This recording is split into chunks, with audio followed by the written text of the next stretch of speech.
A reading from the Gospel according to Matthew.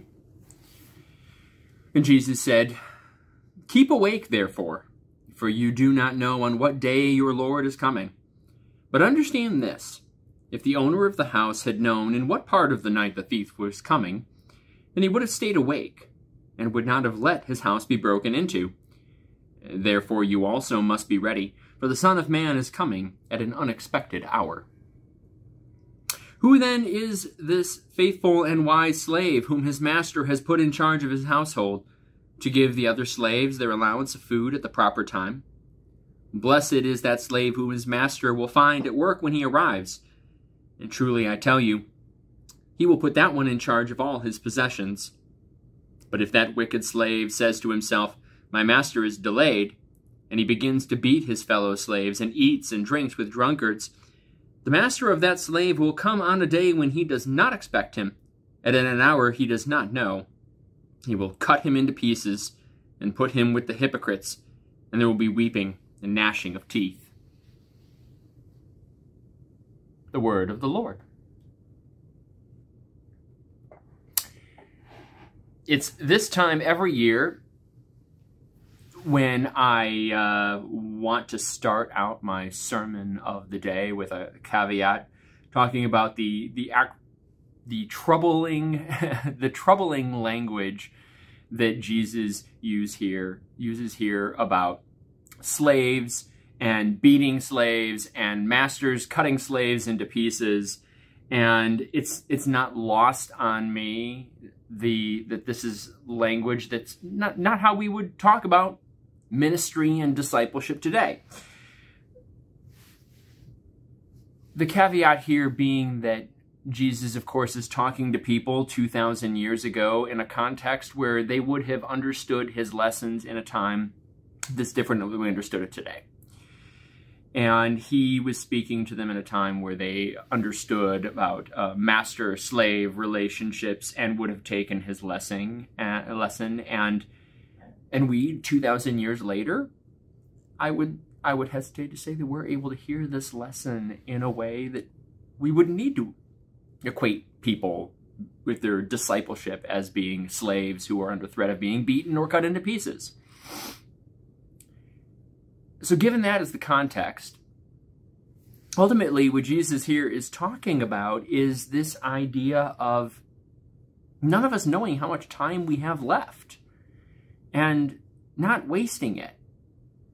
Even if we don't necessarily use the same language today of ourselves being slaves to God and being worried about God as our master who will punish us if God catches us unprepared, lying about and being drunkards, there is something to be said at the same time for us stopping to think through how would we make the choices that we are making if we thought this is possibly our last day here?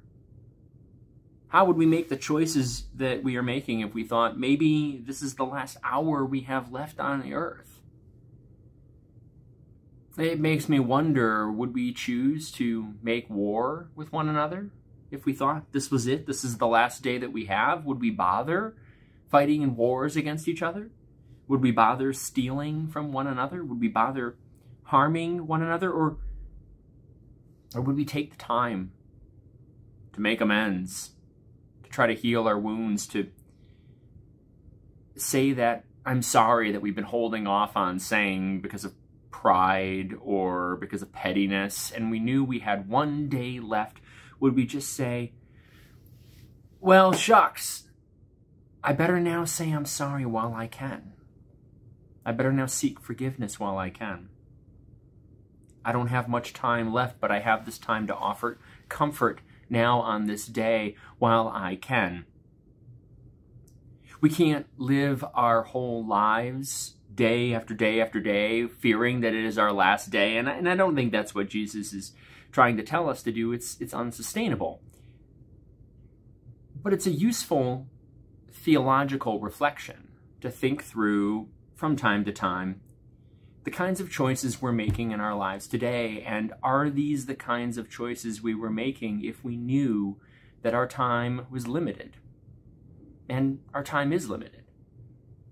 Would we be making the kinds of choices that we're making if we knew that our lives are finite and not to waste it?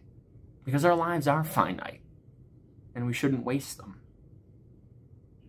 And so my hope for all of us is that this startling gospel reading, this startling message from Jesus is just as eye-opening as it is for us as it was for people 2,000 years ago, to make us stop in our tracks and just assess, are we living the kinds of lives that we think we should be living? And it's a useful practice for us to pause and do from time to time. And if we find that we're not living the kinds of lives we feel like we should be living in the limited time that we have with one another, now is the time to make amends. Amen.